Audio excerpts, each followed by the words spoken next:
So you want to learn a language, but you think you might be a little too old. My name is Brandon. I am a registered nurse from the United States, living, working in Sweden. I am 43 years old. I moved to Sweden when I was 39. This summer, August 2025, I'll have lived in Sweden for 4 years. A lot of people ask me, how is it that you learned Swedish so fast? One of the big challenges with learning Swedish here is the fact that most Swedish people can speak a pretty good amount of English. And Swedish people try to be nice and facilitate communication by often switching to English. And that makes it difficult for a lot of language learners to learn Swedish. On top of that, I am 43. I'm not a young spring chicken. And a lot of people know that children can take in languages really fast.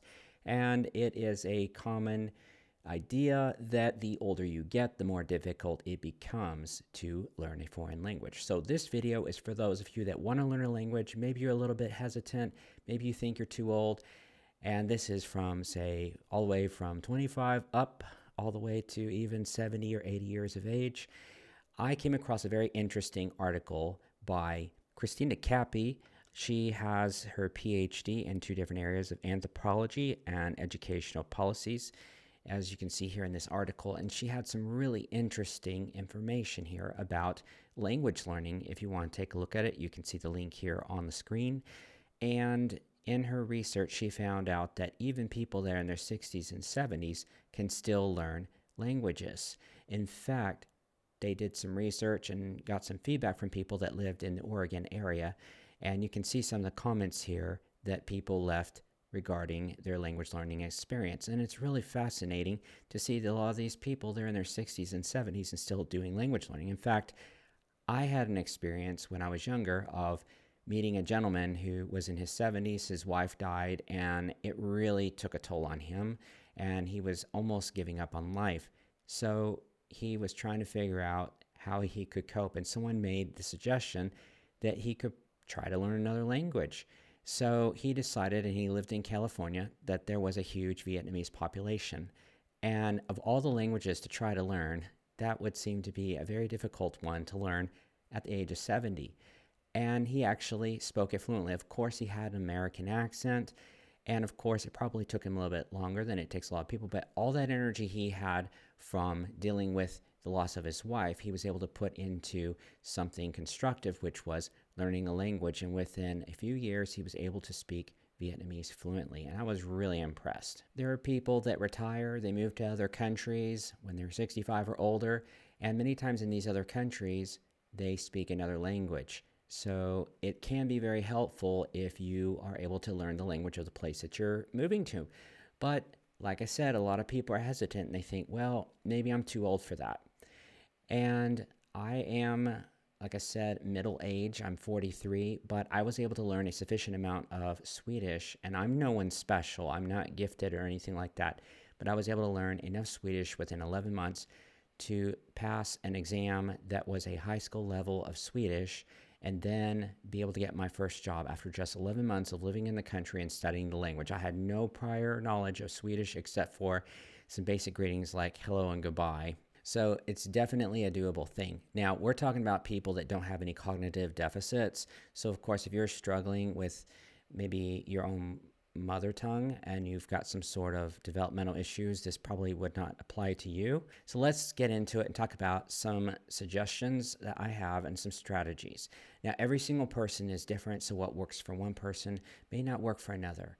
But I just have a few little tips that you can kind of glean from, because I've had so many people asking me, and by popular demand, I decided to do this video. That way, if anyone asks again in the future, I can refer them to this video.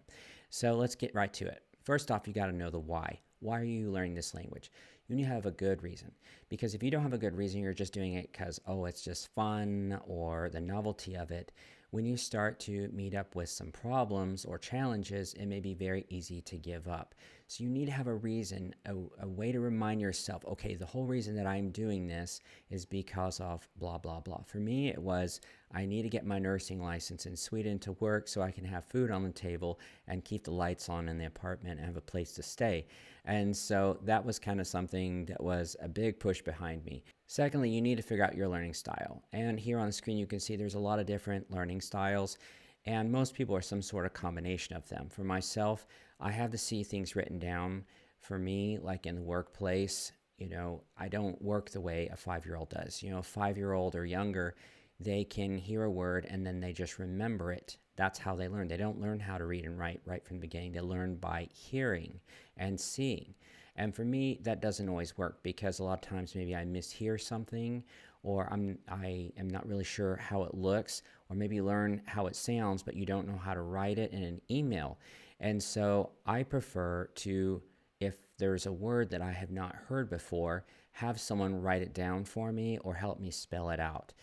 So I am a bit of a visual learner, and it helps if I'm also doing something at the same time, something active. Like, for example, I work in the hospital and maybe I learn a term while I'm working on a patient.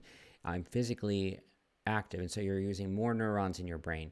So it's very important that you're not just sitting down reading a book. And of course, there are those times that you will need to consult a book for some little bit more tricky things, but overall, the best thing to do is try to be active. So, for example, something that I do to help my learning style is I'll go for a walk or I'll ride my bicycle. And so you're pedaling your bike or you're walking, and you can go through everything that you may have just started learning that day. Maybe some words or expressions, and you just keep saying them to yourself over and over again. Something I've also done is I'll record my voice, and then I'll go for a walk, and then I'll listen to it. So maybe I'll read like a passage like for 15 minutes, and then I'll put my headphones in, then I go for a walk and I try to listen to myself and see how that I sound. And then I know different adjustments that I can make. And there's been a lot of studies showing that just sitting down at a desk and trying to learn is not really good. In the very beginning, when you first sit at the desk, you've got more blood flowing to the brain. And then when you're about to get up and leave, then you know that you have that little bit of push of blood to your brain again. And so in the middle, you don't have quite as much activity going on in there, and that affects your memory recall. So it's really important that you're trying to do something active. If you are having to do some reading, because that is something that's going to be part of your learning, is having to learn how to read and write. Take frequent breaks. Every 10-15 minutes, get up. Maybe stand while you're trying to do it so that you have more blood flowing in the brain. Another thing is having humor. So you need to laugh at yourself, and you're messing up and you're laughing, but those things are going to be things that stay in your brain much easier because humor actually helps to stimulate learning. And there's just so many ways, so many tools out there that you can use. You just got to find works best for you. There's things like Quizlet and other types of apps that you can create your own flashcards on your cell phone, and they're very convenient, a lot easier than writing down on a piece of paper. But some people, they want to write down on a piece of paper, a paper flashcard, because they need something tangible. So if it works for you, it works for you.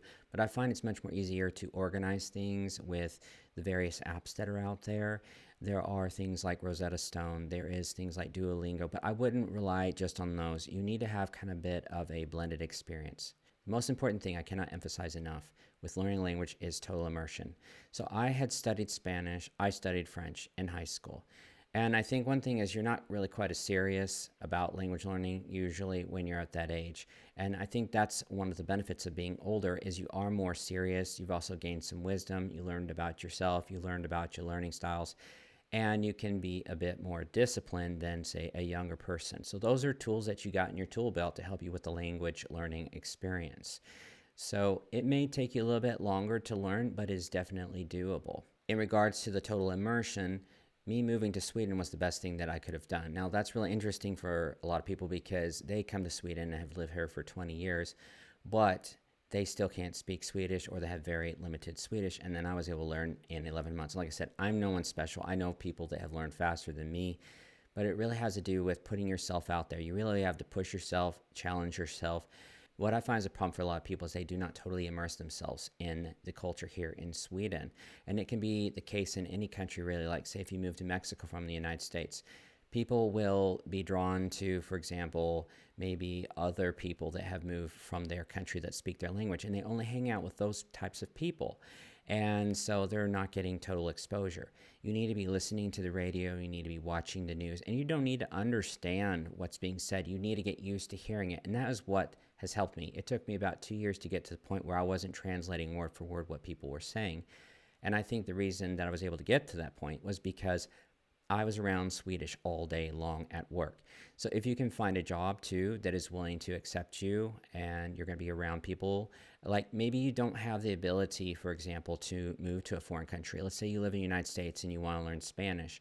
There's a lot of people that speak Spanish, and there's a lot of workplaces where Spanish is commonly spoken with maybe coworkers. And I know people that have learned fluent Spanish just by hanging out with other Spanish speaking individuals in the workplace in the States.